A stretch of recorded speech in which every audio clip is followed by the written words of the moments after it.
Hello friends, welcome to my YouTube channel. तो friends, इस video में हम 41 क्वेश्चन से लेकर के 60 क्वेश्चन तक सॉल्व करेंगे ईवीएस के। तो फ्रेंड्स चलिए वीडियो शुरू करते हैं। देखिएगा, इसमें 41 नंबर वाला क्वेश्चन फ्रेंड्स है कि दूध से दही बनने की प्रक्रिया को कहते हैं।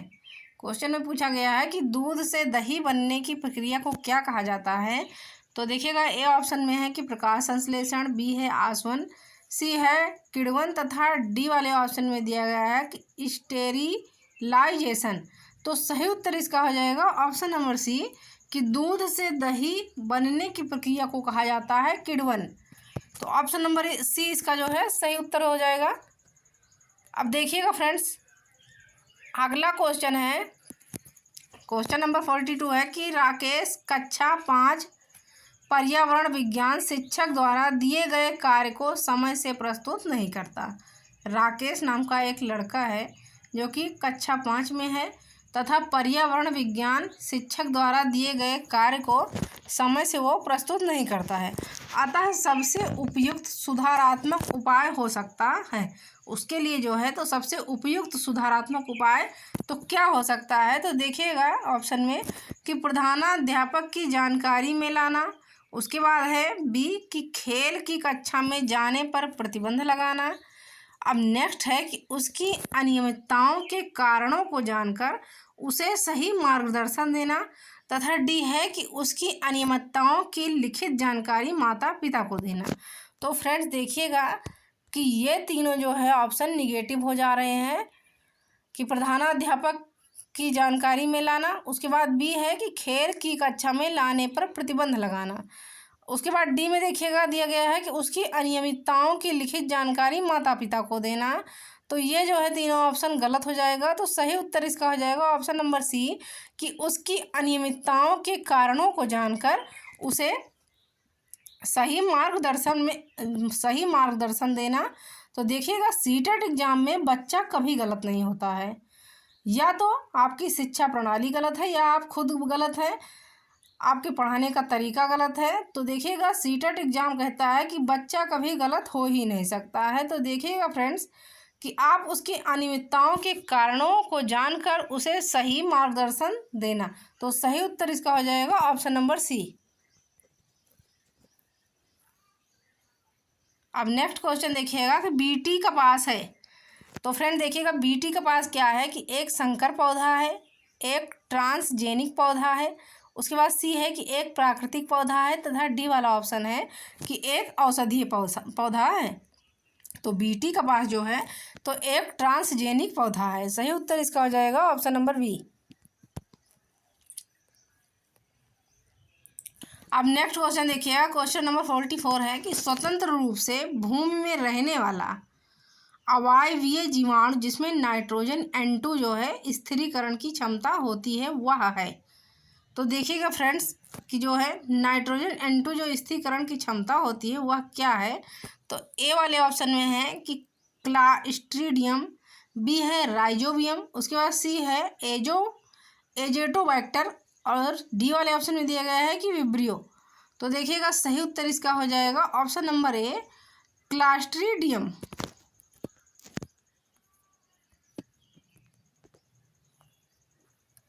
अब नेक्स्ट क्वेश्चन देखिएगा, क्वेश्चन नंबर 45 है कि निम्नलिखित में से किस राज्य में गोल्फ ऑफ मन्नार मैरीन राष्ट्रीय पार्क स्थित है। तो क्वेश्चन में पूछा गया है कि किस राज्य में मन्नार मैरीन राष्ट्रीय पार्क स्थित है। तो देखिएगा, ए वाले ऑप्शन में दिया गया है गुजरात, बी है तमिलनाडु, सी है अंडमान द्वीप, उसके बाद डी ऑप्शन है कि पश्चिम बंगाल। तो देखिएगा फ्रेंड्स कि मन्नार मैरीन राष्ट्रीय पार्क कहाँ स्थित है। तो इसका सही उत्तर हो जाएगा option number B Tamil Nadu. Tamil Nadu में जो है तो मन्नार मैरीन राष्ट्रीय पार्क स्थित है। अब अगला क्वेश्चन देखिएगा, क्वेश्चन नंबर 46 है कि आर्सेनिक द्वारा जल प्रदूषण सर्वाधिक है। तो फ्रेंड देखिएगा, आर्सेनिक द्वारा जल प्रदूषण किस राज्य में सर्वाधिक है। तो ए वाले ऑप्शन में दिया गया है उत्तर प्रदेश, उसके बाद है बी है कि मध्य प्रदेश में, सी है बिहार में, तथा डी वाले ऑप्शन में है कि पश्चिम बंगाल में। तो इसमें पूछा गया है कि आर्सेनिक द्वारा जल प्रदूषण सर्वाधिक किस राज्य में है। तो सही उत्तर इसका हो जाएगा ऑप्शन नंबर डी, पश्चिम बंगाल में।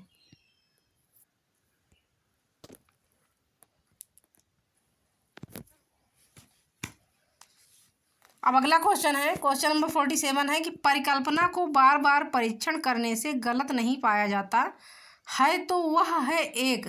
तो देखिएगा कि परिकल्पना को बार बार परीक्षण करने से गलत नहीं पाया जाता है तो वह एक क्या है। तो ए है सिद्धांत है, कानून है, खोज है या मूल संकल्पना है। तो देखिएगा कि परिकल्पना को बार बार परीक्षण करने से गलत नहीं पाया जाता तो वह एक क्या है।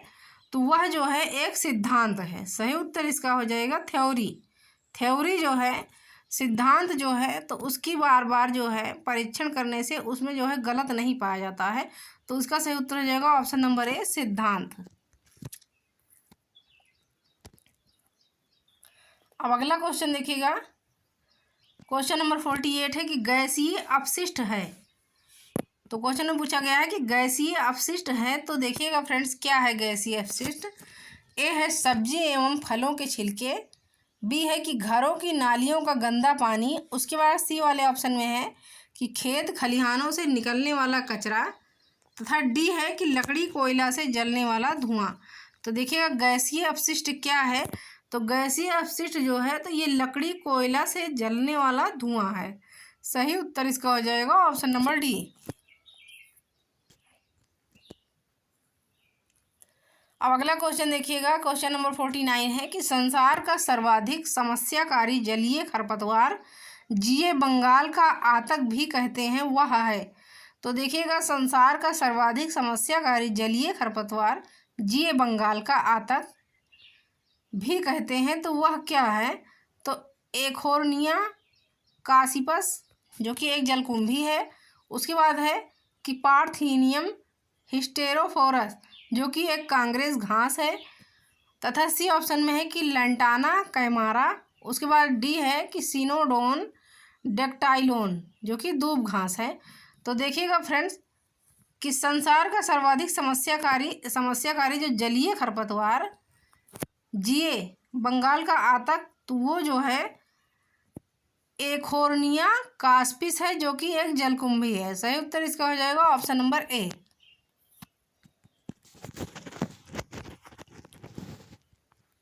अब नेक्स्ट क्वेश्चन देखिएगा, क्वेश्चन नंबर 50 है कि पूर्वा किस अधिवास में शामिल है। तो देखिएगा पूर्वा किस अधिवास में शामिल है। ए है रेखीय, ग्रामीण, अपघटित तथा नगरीय। तो पूर्वा फ्रेंड्स ग्रामीण अधिवास में शामिल है। पूर्वा जो होता है तो ये ग्रामीण अधिवास में शामिल होता है। देखिएगा ग्रामीणों में छोटे छोटे जो बस्तियां होती हैं, लोगों की जो छोटी छोटी बस्तियां होती हैं जहाँ पे बहुत कम घर शामिल रहते हैं, तो उसको क्या कहा जाता है, पूर्वा। तो पूर्वा जो होता है तो ये ग्रामीण अधिवास में शामिल होता है। सही उत्तर इसका हो जाएगा ऑप्शन नंबर बी।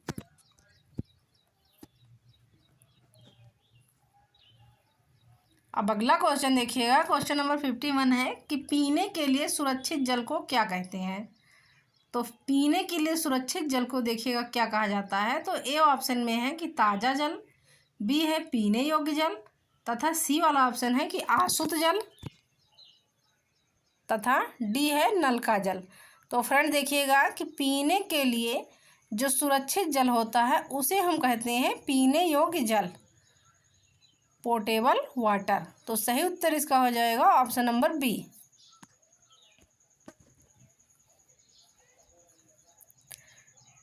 अब अगला क्वेश्चन देखिएगा, क्वेश्चन नंबर 52 है फूलों की घाटी अवस्थित है। तो फ्रेंड्स फूलों की घाटी देखिएगा कहाँ अवस्थित है, जम्मू कश्मीर में, हिमाचल में, सिक्किम में या उत्तराखंड में। तो फूलों की घाटी जो है ये स्थित है उत्तराखंड में।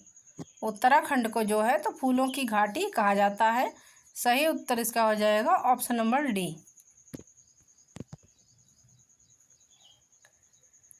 अब अगला क्वेश्चन देखिएगा, क्वेश्चन नंबर 53 है कि निम्नलिखित ईंधनों में से कौन सा न्यूनतम पर्यावरणीय प्रदूषण उत्पन्न करता है। क्वेश्चन में पूछा गया है कि निम्नलिखित ईंधनों में से तो सबसे कम पर्यावरणीय प्रदूषण कौन सा ईंधन जो है उत्पन्न करता है। तो ए वाले ऑप्शन में है डीजल, बी है पेट्रोल, सी है हाइड्रोजन तथा डी है कोयला। तो क्वेश्चन में पूछा गया है कि सबसे कम प्रदूषण उत्पन्न करने वाला कौन सा ईंधन है। तो सही उत्तर इसका हो जाएगा option number C, hydrogen. Hydrogen जो है तो सबसे कम प्रदूषण करने वाला ईंधन है। राइट आंसर इसका हो जाएगा ऑप्शन नंबर सी। अब अगला क्वेश्चन देखिएगा, क्वेश्चन नंबर 54 है कि कार्कीय रूप से शुष्क मिट्टी की क्या विशेषता है, इसको कैसे पहचानेंगे। क्वेश्चन में पूछा गया है कि कार्कीय रूप से शुष्क मिट्टी की क्या विशेषता है, आप इसको कैसे पहचानेंगे। तो फ्रेंड्स देखिएगा कि उसमें अधिक जल होना, ए वाले ऑप्शन में दिया गया है कि उसमें अधिक जल होना, बी है पौधों को प्रकाश पर्याप्त नहीं मिलना, सी है मिट्टी में लवण सांद्रता अधिक होना तथा मिट्टी कठोर होती है। तो क्वेश्चन में पूछा गया है कि कार्कीय रूप से शुष्क मिट्टी क्या है, उसे आप कैसे पहचानेंगे। तो सही उत्तर इसका हो जाएगा ऑप्शन नंबर सी कि मिट्टी में लवणता सांद्रता अधिक होगी।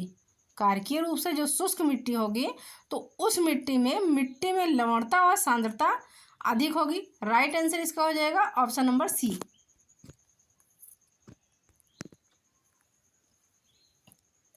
अब क्वेश्चन नंबर 55 देखिएगा कि पर्यावरण जागरूकता का किसके द्वारा सृजन किया जा सकता है।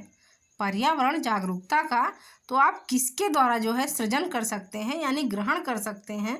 तो व्याख्यान द्वारा, क्षेत्रीय भ्रमण द्वारा, समूह वार्तालाप द्वारा या अध्ययन द्वारा। तो सबसे ज़्यादा जो है पर्यावरण जागरूकता को आप किसके द्वारा सृजन कर सकते हैं। तो सही उत्तर इसका हो जाएगा कि क्षेत्रीय भ्रमण द्वारा। क्षेत्रीय भ्रमण द्वारा जो है तो पर्यावरण की जागरूकता को आप सही से समझ पाएंगे, सही से ग्रहण कर पाएंगे। राइट आंसर इसका हो जाएगा ऑप्शन नंबर बी।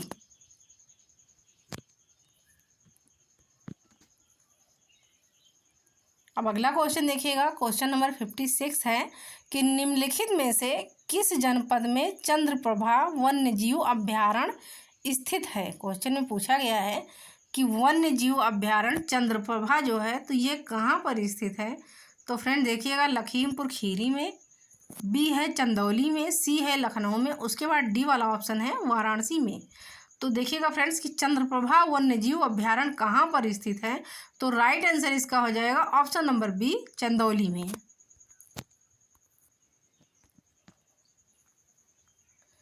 अब नेक्स्ट क्वेश्चन देखिएगा, क्वेश्चन नंबर 57 है कि निम्न में से किस मृदा का निर्माण लावा द्वारा होता है। क्वेश्चन में पूछा गया है कि निम्न में से किस मिट्टी का निर्माण जो होता है तो वो लावा द्वारा होता है।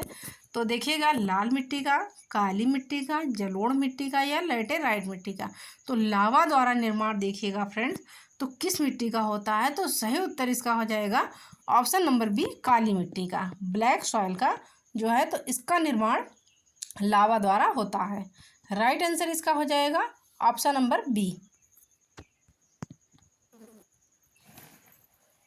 अब अगला क्वेश्चन देखिएगा, क्वेश्चन नंबर 58 है कि किस देश में क्रिसमस का त्यौहार गर्मियों में मनाया जाता है। क्वेश्चन में पूछा गया है कि क्रिसमस का त्यौहार जो है तो किस देश में गर्मियों में मनाया जाता है। तो फ्रेंड देखिएगा जापान में, भारत में, ऑस्ट्रेलिया में या अमेरिका में। तो राइट आंसर इसका हो जाएगा ऑस्ट्रेलिया में, ऑप्शन नंबर सी इसका सही उत्तर हो जाएगा। उसके बाद देखिएगा कि क्रिसमस का त्यौहार तो भारत देश में जो है तो ये 25 दिसंबर को मनाया जाता है। भारत में जो है तो ये ठंडी में मनाया जाता है तथा ऑस्ट्रेलिया में क्रिसमस का त्यौहार तो गर्मियों में मनाया जाता है। राइट आंसर इसका हो जाएगा ऑप्शन नंबर सी।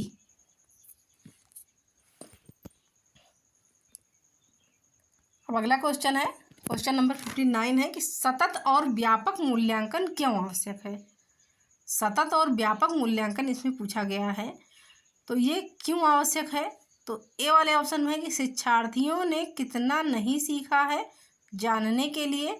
उसके बाद बी है कि शिक्षार्थियों की प्रगति निरंतर ना बनाए रखने के लिए, तथा सी वाले ऑप्शन में है कि निरंतर मूल्यांकन होते रहने से शिक्षार्थियों में परीक्षा का अनावश्यक भय नहीं होता है, तथा डी है कि परीक्षा प्रणाली को महत्व देने के लिए।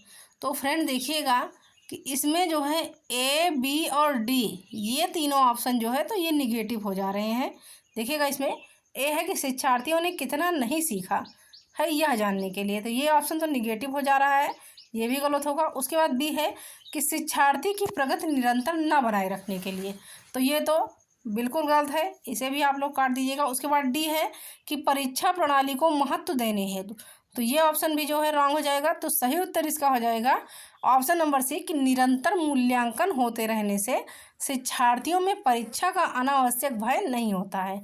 तो सही उत्तर इसका हो जाएगा ऑप्शन नंबर सी। अब इस वीडियो का सबसे लास्ट वाला क्वेश्चन देखिएगा कि निम्न में से कौन सा कायांतरित शैल का उदाहरण है।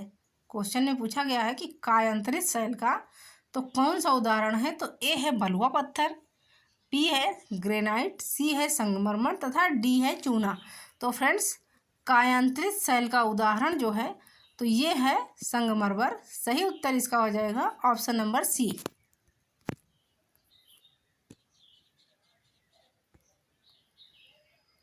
तो फ्रेंड्स आगे की वीडियो के लिए चैनल को सब्सक्राइब कर लीजिएगा।